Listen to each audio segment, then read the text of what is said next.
Hi, my name is Miles Goldsmith, and this is my podcast, Game Design Hour, where I interview the people behind the video games you love. On today's episode, I interviewed Megan Fox. She is one of the amazing people behind the video game SkateBird. Before we get into today's interview, I wanted to let you know about today's sponsor, Hoffman's Woodstuffs. They specialize in the design and fabrication of custom furniture made from reclaimed or sustainably sourced hardwoods. You can find them on Instagram at Hoffman's Woodstuffs, or you can find their website using the link in the description. Stick around until the end of the episode to find out how you can get 20% off your next order. Let's get into the interview. Hello. Hi, how are you doing? Doing all right. When did you first realize you wanted to work in the video game industry? Man, like when I was 6 or something, I bet my grandpa that I would work in the industry someday, and I didn't put any money on that bet, and I should have, but yeah. How did you first get into the video game industry?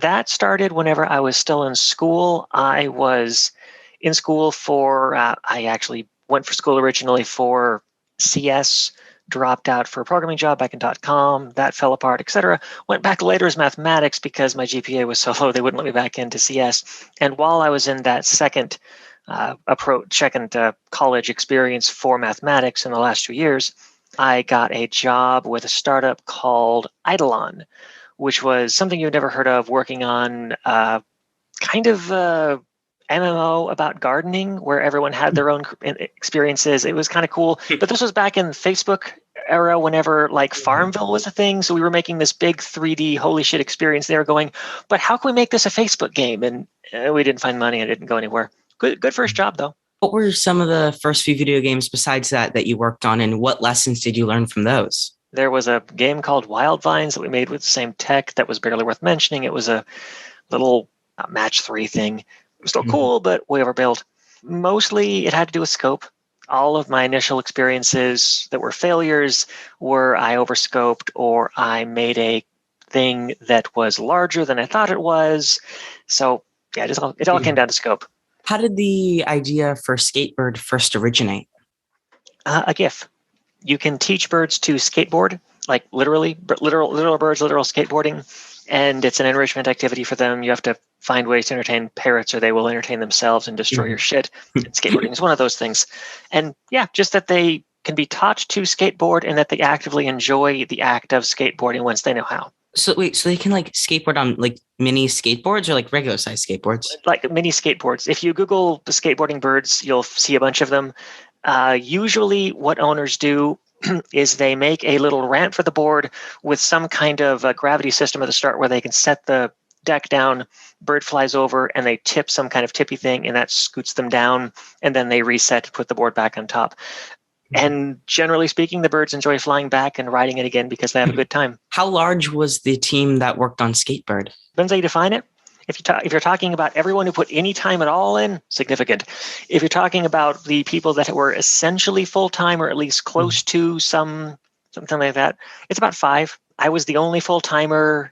Zalave was like part-time, third-time. Nathan has a full-time job, so we're kind of his side hustle, nighttime fun times thing. But yeah, like it was 5 basically, probably 2 or 3 people equivalent of like full-time time. What was the most difficult trick in the game to design? There is a kickflip that involves spinning the board along, well, it's more than 2 axes because you end up having to tip the board multiple times to get the spin. And a mathematical concept called the middle axis theorem comes up when you try and apply torques to make this happen, where you try to spin the board in the way it's doing this, and it will not do it. It tends to settle out around the long or the middle axis. So no matter what I did, I couldn't actually make it happen. And yeah, as a result, in game, one of the kickflips looks kind of weird. And if you're an actual skater, you can tell it's not doing the actual thing. That's because I'm trying to drive it with pure physics, which doesn't really work in simulated physics. And to fix that, I would actually have to move to a keyframe-based animation system of some kind, which I might do eventually. How does the original idea for SkateBird differ from what ended up getting shipped? Mostly scope. The original idea was going to be pure sandbox and made cheaply, the original idea was like, what can I do is just myself and Nathan doing music. And then once the announced, got some legs, and that had some attention. And then once the especially E3 happened and that exploded, it was like, oh, okay, I can actually bring out a writer. I can actually do a story of some kind. And then once we had a writer on, it was okay, I can make this side story thing, but we're basically putting in the work to do a full story mode. So why don't we just do a full story mode? And it grew and grew and grew. But yeah, the original would have been like at most Tony Hawk 1 level of here's a sandbox, here's a stack of missions, 4 minutes, go. Are there any interesting ideas that ended up getting cut from the final version? Not really. One of the things that's not in the game yet is Pet the Bird, but that's a stretch goal. I'm going to add it back in. Just didn't have time to get it in before launch, and I didn't want to. Whenever you're doing a Kickstarter, you need to avoid stretch goals that add scope pre-launch because it has this way of distorting the schedule really quickly. So all of this stuff was designed to be post-launch anyways, and Pet the Bird was one of those. As far as stuff that literally got cut, no, not really. We pretty much hit everything I wanted. What is your process for creating one skate park? You start with gray box, which is to say I build a level out with just boxy assets that I can drag into the world very quickly, sometimes literally just scaled boxes. Usually I use Pro Builder, which is a quick modeler that you can use in Unity. Once I've got the shape down, I start going over it with my artist, looking for anything we can slot in there that would be, if I have a ramp shape, well, what's a real world thing that's equivalent to this ramp shape that we can use to make it more interesting? I start slamming in assets from other levels just so I've got something. I also, once Sarah came on the team, we had a Houdini artist, since that's what she does. Houdini is useful for making art simulations. Basically, we have a system that lets you make a ramp, like a skateboard ramp. I can control the material, I can control the tape, I can control what the coping is or isn't. I can set radius and height and vert amount and length, all this kind of stuff. So it makes it really easy to, I think I need a ramp here, a stretch shape in, and it actually works. That's a good ramp. So that's also around when that starts happening. That's usually right after I've got everything kind of spaced.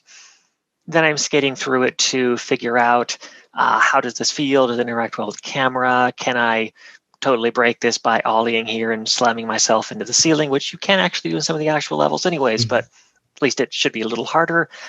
Once I've got the basic shape done, I start looking at how to bring it up to final art. Once I've got relatively final art in place, I start looking at what we can do in terms of theming for a leveled like mission elements, things that are interesting to interact with. Once I've got that, bring in Zalavir, who is the writer, and his alias on Twitter is Rit Nelson. So yeah, so Zalavir at that point comes in and does writes out a bunch of missions, figures out how it fits into the story, figures out how to fit a story into the space I've created. And then with his help, I turn the mostly still gray box with some final art into a final art space that kind of is finalized around whatever the mission theming requires. Which park took the longest and was the most difficult to design? I mean, the pithy answer is the first one, because the first one's always the hardest. Whenever you're designing these, whenever you're building a game, the general rule is the first time you do anything, it's going to take 2 to 3 to 4 times as long. And after you do it a couple of times, it gets faster as your processes get better. So the first level was like 3 months. We got it down to 1 month by the end. In terms of ignoring that, like the hardest, probably somewhere between the server room or bedroom 2. Server room, because it's a really dense level and it was super hard to figure out navigation that wasn't terrible to get between the levels. And bedroom 2, because, frankly, I tried to have a lot more fun with what you could interact with and navigate. And as a result, ended up with a lot of really weird, how do I make it fun to skate around the bottom of a toilet kind of questions that you wouldn't normally hit in a video game. But like, I spent a lot of time trying to make the sink skatable. It would have been easier if I didn't, but I was really emotionally attached to the idea of being able to drop into the sink like a ramp. And it worked. So, hey. What part of the game in particular did you spend the most time working on? Generally speaking, it would have been the ramps. It's really, really hard to, the way I've chosen to build the game, which is fully physics, which you should never, ever, ever do. You should fake it completely. Just do a pill shape. But in the event you're stupid like me and try to actually make a fully physical skateboarding game, what you run into is I have a bunch of little itty bitty spheres that are attached under the board, which is essentially a stick. And those are attached by slider joints, which is a physical joint that's meant to go only up and down. But like all physical joints in a dynamic physics system, they can get twisted and bent based on if they get kinked in the wrong way. Like it's not an absolute system. since they are so small, the collisions can also get missed and slip under things. So like you're talking about a ramp, which is kind of a, it's a curve. It's a curve that comes down to a point. And this meeting point, the wheel can actually slip through. So you have to sink that a little bit. And once you've sunk that a little bit, well, you can, if your facets on the ramp are too narrow or too close, your board can slip between those, since each of those is an independent polygon. It's not like a consistent surface. So then it took us a lot of time to figure out how we could do convex colliders for a skate surface. But in Unity, well, in physics, convex colliders aren't necessarily perfect for that and have other problems that arise, mostly having to do with, yes, they now work, but it creates a rougher surface that doesn't interact as well when you're skating across it for reasons we can never pin down. That whole thing, just making a satisfying ramp that you could go up quickly without your wheels like zipping through and just warping through the thing in the process. And as you can see in the final game, even after spending months and months of time on that, you can still totally glitch the skateboard straight into the ramp if you do it the right way. And there's only so much I can do about that. Earlier, you talked about stretch goals. Was the game funded on Kickstarter? Yeah, we announced it in 2018 around Christmas. We did the Kickstarter in 2019 around E3. Actually, it was essentially during E3. We initially asked for like 20-something thousand, and we ended up getting 67,000. So it was a 3x overfunded, which was cool. And yeah, and then from there, that basically funded most development. I needed to fill a gap of budget right at the end, which had to do with marketing expenses. But beyond that, like that paid for the game, which was pretty cool. Did the extra $40,000 raised help you do anything you weren't originally intending to do when you started the Kickstarter? Yeah, story mode. Story mode wouldn't have happened. The whole original thing that was going to be just a sandbox with here's a list of mission goals, go. That was the original concept we were funding at like 23, 24. I don't remember. It was like something 20-something thousand. And then from there, we funded a couple of stretch goals that meant we were going to do a couple more levels. And now we were going to do a story mode. And you need to get a story mode from the beginning. You can't like add it after the game shipped. And once we had the time and money to think about adding a story mode, we quickly realized that we didn't have to add it as like a secondary glued on thing. It could just be integrated as the same kind of story mode that you would find in a Tony Hawk game or whatever. What was it like to run the Kickstarter? And did the Kickstarter help you connect with publishers or like people like Nintendo to help get you onto their systems? Well, the Kickstarter is probably why we got a Game Pass deal. Like, I'm going to guess that the excitement that we generated around E3 was a contributor to that, since all of that tended to happen around at the same time. I think we probably could have landed that deal regardless, but having that much excitement certainly made those conversations go a lot easier. Previously, we had talked to Humble about publishing the game, and that was in like late 2018 or whenever it was. They initially turned us down, which turned out to be a good thing. Whenever we did the Kickstarter, they actually came back to us and said, "Oh, you got more things in your court now." It's like, thanks, but we have the Kickstarter, so we're good. Bye. So they came around. We had a bunch of other publishers come around. I don't remember who all came in. There were a bunch of emails, but like Humble was not the only larger publisher that was interested in us. We ended up turning them all down because, well, we didn't need their help at that point, since we had Kickstarter and funding, and we had the Game Pass deal very quickly. And once you've got all of that, you're pretty good. So yeah, we had it. We could have gone that way, just we didn't need to, so we didn't. What was your favorite part of the game to create? Probably the bird stancing system. A lot of work went into making the birds stand on the board in a convincing way, animate whenever you get near surfaces so that they don't interpenetrate the surfaces. There's only so much I could do there, since they're weird shapes, but figuring out how that whole system worked was a lot of really satisfying and weird mathematics. There's a bunch of touch rays that are being cast out of the skateboard. So like all that exists physically is the skateboard and the wheels. That's all that's actually simulated. The bird is essentially invisible, doesn't actually collide. But to make it look like they collide, I cast a lot of rays off the top of the skateboard to figure out if there's nearby surfaces. Whenever I do, I lean the bird out, and figuring out ways of making the bird lean while keeping their feet stanced, while also keeping their legs bent, and figuring out how to make it work for what if there's a surface above them, which was unlikely, but it wasn't impossible. And all of that was a lot of fun. And you can see the system kind of fall apart whenever you go out of a ramp and the bird ends up getting kind of locked in a angle, that's because all of those systems fall apart at extreme angles. And there's just only so much I can do. I want to go back through and fix that to be less locky at high angles. At some point I probably will. But I mean, it worked pretty well. So yeah, it was a lot of fun. I spent a lot of time like poking the bird with like cubes to make them lean over and squish, and every time I knocked them off, they would scream. It was very funny. That system is why I ended up with the Pet the Bird gifts, because once I had this box, I could like poke the bird or squish the bird with, I could just replace with a hand, and well, I'm petting the bird. And I'll essentially remake the same thing, just a little less hinky for the actual system. How long have you and the team been working on SkateBird? Since late-ish 2018, so it was about 3 years on the dot for shipping.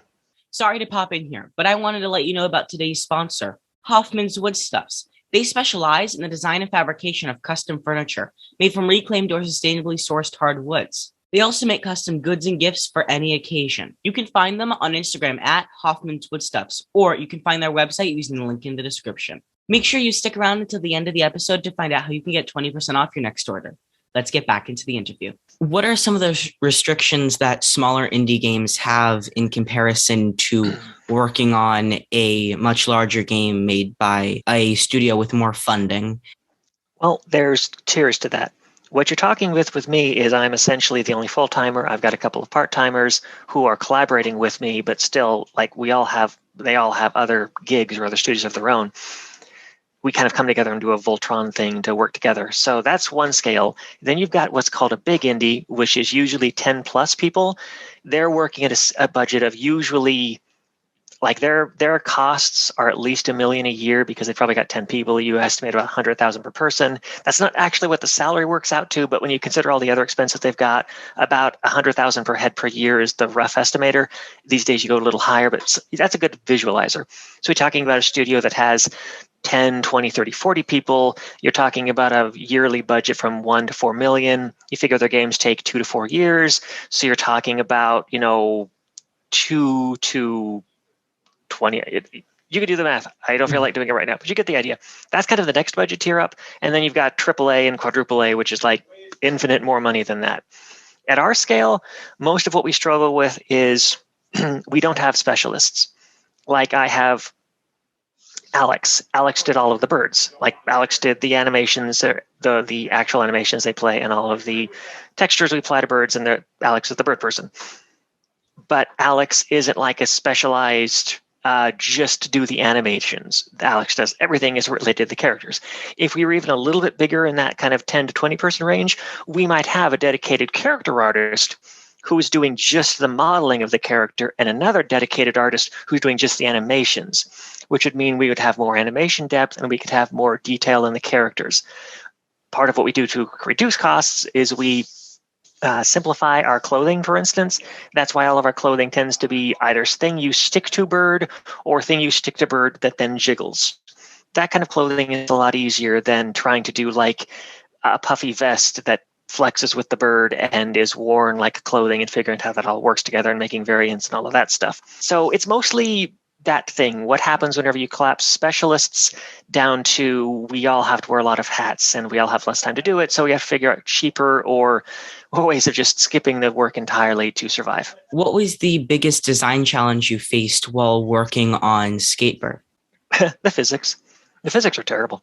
Just trying to make it work with a simulated board with simulated wheels under it and all of the challenge that it creates. Had I not done that way back when, I would have been able to make the game in, I don't know, about half the time, but certainly a lot faster. But also, I don't really regret it because the fact that the bird is simulated on the board is why, for instance, if you ollie over a wall and lag it so that the tail is caught whenever you're falling down on the far side of the wall, you go into a frontward spin and you can land that. And that whole experience feels magical because there's no other skate game that really lets you do that to that degree.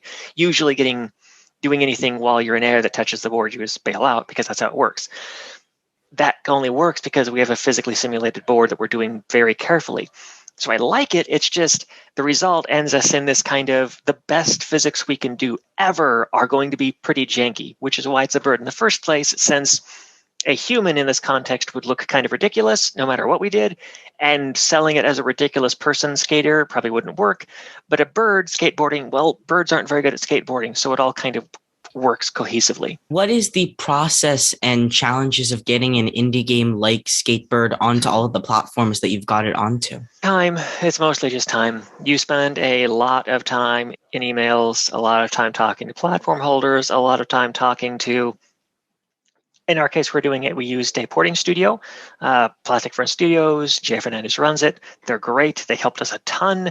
They're the only reason we were able to do it with our size of studio, but still, we were quite involved with the process. It's not like we just threw it over the wall and they did everything. As a result, you still spend a lot of time in some very dry emails.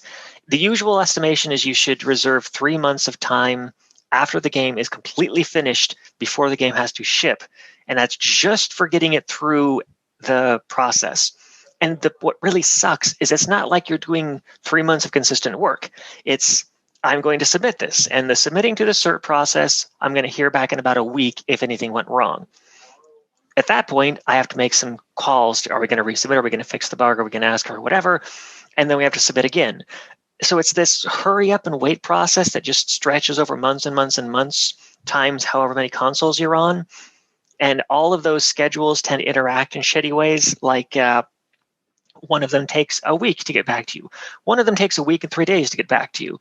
Well, now the one that took a week and 3 days to get back to me also has to be resubmitted. So when you factor that out, it turns out that this whole thing now costs an extra 2 weeks because that's when the schedules align again. And again, multiplied by however many platforms you're on, and it snowballs so quickly, and it's terrible. And we did it anyways. So,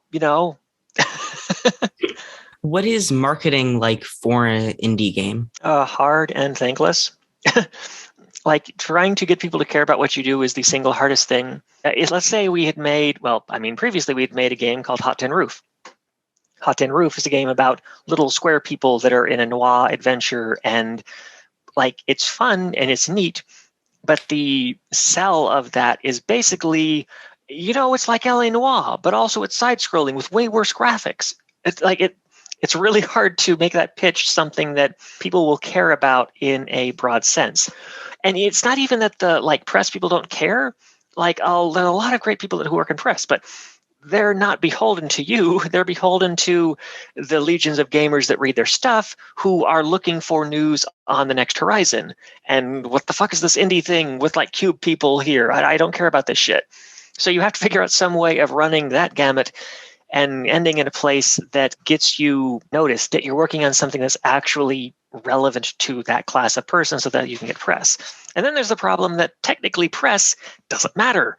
It matters, but it's not like you can directly correlate, I got a story on Kotaku with sales. It doesn't really work that way. It sort of works that way, but not really. So even beyond that, you have to appeal directly to gamers. On Steam, that mostly means you need to drive wish lists, but wish lists are a poor indicator and won't convert as well as you think they will often.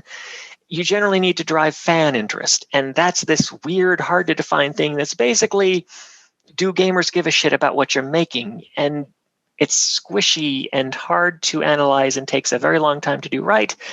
And what we did with SkateBird amounts to marketing first development, which is to say, before you announce, you need to have a game that looks like it could ship tomorrow. If you go back and look at what we announced in 2018, it looks a shitload worse than what we actually shipped. But given that the original game was supposed to be this cute little sandboxy thing, it worked within that context that we could have shipped. So people are still sharing GIFs of the game that we released then today, which is horrible. But because we were careful about it, the game still looks basically okay when people do that.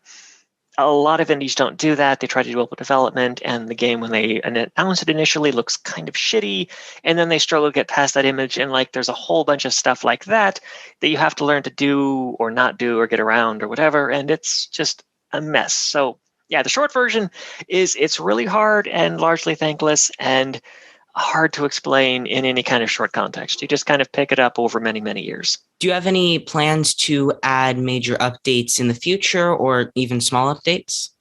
Yeah. Well, we have to do all the stretch goals, and there's 2 levels in the stretch goals alone. One of them is a outdoor level, and one of them is Skate Heaven, which, if for anyone that knows what Tony Hawk is, that might have relevance to them. Otherwise, it's just kind of a cool, weird level where we can have a little bit more fun with physics and do some weird shit that doesn't necessarily make sense in the overall context of the story. And beyond that, we need to add, there's a Pet the Bird, and there's a photo mode, and there's probably something else I'm forgetting.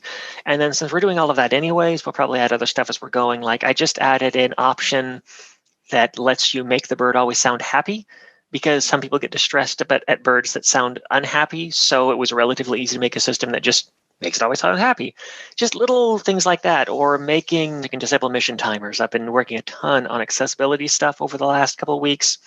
Also just making the camera better for early players, since the initial camera worked well if you were good at the game, but if you were not good at the game, it tended to be a motion sickness nightmare. Making it work for all levels of players was really important first. So just a bunch of stuff like that is going to keep rolling as I'm doing these larger patches. Looking back now, what do you wish you could have done differently before the initial launch? Honestly, I'm fine with how it went. Like, I could say that, I wish I hadn't tried to make a dynamic physics skate game, but I don't think it would have been as interesting if I'd done that, since it wouldn't have the weird, twee, cutesy vibe that it has. It just would have been like a Tony Hawk game where you are a bird, and I don't think that would have been as interesting. At least I don't think that would have been interesting to the kind of audiences that promoted it loudly and largely. I think it would have been seen as more of a meme game. Those audiences still see us as a meme game, but since they're not our primary audience, it's not seen that way in general, thankfully, since it certainly wasn't designed that way. Because the game has been successful, are there plans for you to expand your studio, maybe bring on another person or two to make work a little easier for you? Nah. There's this problem with indie development where whenever you start adding people, you very quickly increase your burn rate. Once you increase your burn rate, you need to increase your project scope so that your game profits account for the burn rate. And that tends to snowball really quickly as soon as you go past around the first two people, which is Sarah as the artist and me as the programmer. Once you go anywhere past that, you tend to immediately explode to about 10 heads. That's the next stable point where it makes sense. And your burn rate at that point is super high, and it's really hard to sustain unless you're like really known in the industry, or frankly, if you have the right connections, I think is part of it. I don't know if I do. And then once you get to that point, usually people then struggle. Like they might have one or two hits, but then they're going to still have that money problem. And they're usually going to try and account for it by taking on contracting work. When you take on contracting work, what you're doing is you're saying, I can do this large chunk of work for you and you don't worry about it, which means now I need a much larger staff to be able to dedicate to just this. And then trying to balance this much larger staff with your much smaller core game staff and the needs that the whole thing starts to distort again. And then before you know it, you're about 40 heads big. It just keeps expanding. And once you're to that point, eventually you go a couple of months without a contract and your burn rate's so high you die. In my case, I'd rather just keep making games at my scale for forever, basically. So the fact that SkateBird was a success just means that we can make more games that we want to do longer. Yay! What would be your advice to newer indie devs trying to get into game development and trying to get their first game made? Generally speaking, you want to stay small. Don't scale up. If you try to, and don't spend too long on a game, watch your scope in both senses. Whenever you spend 10 years making a game, or whenever you spend 3 years making a game and you have 10 people, in both of those cases, it's really, really hard to make enough money to survive. If you can find some way of working that you can make games as just yourself or just yourself and one partner, never spending more than about 2 years, really you want to spend less than 2 years, it's a little easier to survive, especially right now. There's Game Pass and PlayStation Plus and Amazon, whatever. There's a bunch of little money that's out there right now that you can get, well, little-ish, it's pretty big, that you can get that will easily support a smaller studio, but with a larger studio, that's not enough. So there's kind of a niche for that right now. I don't know if it's going to last forever, but still, in general, it's easier to secure funding at that level right now with fewer strings attached than if you go any larger. The other thing is just that you should be networking. And by networking, I don't mean try and talk to the lead of Sony. I mean try and talk to your fellow developers and lower level people that work at platforms, because you are going to stay in this industry for a while, hopefully. And the longer you stay here, those lower level people will become seniors, will become the people that you actually need to talk to at these platforms. And aside from that, you just kind of need to be able to survive long term. That's, of course, a loaded statement since, well, that would what everyone would like to do. But the longer you can survive, the better your odds are, for a ton of reasons that has to do with networking and other shit that tends to snowball. So whatever you can do to reduce costs so that you can survive longer is generally what you want to do. What was the biggest lesson you learned from working on SkateBird? Mostly that so SkateBird is the most polished game I've ever made by a significant margin. When it launched, it was still seen as unpolished because we're indie and tiny. So one thing I've learned is that I probably need to spend even more time polishing pre-launch if I can remotely manage it, which is challenging for a bunch of reasons. But still, it means that basically I took a marketing first approach to this game, which meant I tried to make it look and feel good first. I probably need to go even more in that direction to try and make sure that I have nailed that even harder. And part of that will be increased user testing, which is really hard to do at my budget. What we had is I had a lot of user testers, but after 3 years, you don't have any new user testers anymore. They've all played the game. They're all very good at the game. So they tend to forget that first 30 minutes. So finding user testers that can still be fresh is kind of tricky. So we might try an early access thing or something like that to fill that initial gap so that we can hopefully avoid that problem in the future would be the big thing we've learned. Did the pandemic affect the game development? Strangely, no. It did in personal terms. Like, we are all people who went through the pandemic and that fucking sucked, and just trying to give people the support they need and the time they need to deal with the world melting down around them for obvious and global reasons. But as a studio scheduling whatever, aside from delaying the game a little bit, just because shit happens, not really, because our studio is already remote. I work in Washington, Nathan is somewhere in Texas, I think. Alex is in England, and I don't actually know where Xalavier is right now. Somewhere in the Southwest, I think, maybe. I don't really know. But the point is, it doesn't really matter since we're remote. So since we're remote, everyone going to remote studios just meant that our tooling got slightly better. This whole Zoom thing didn't really exist before SkateBird, but now it does, and it's great. How did you meet the other members of your team? Xalavier, I've been talking with for years in just games industry stuff.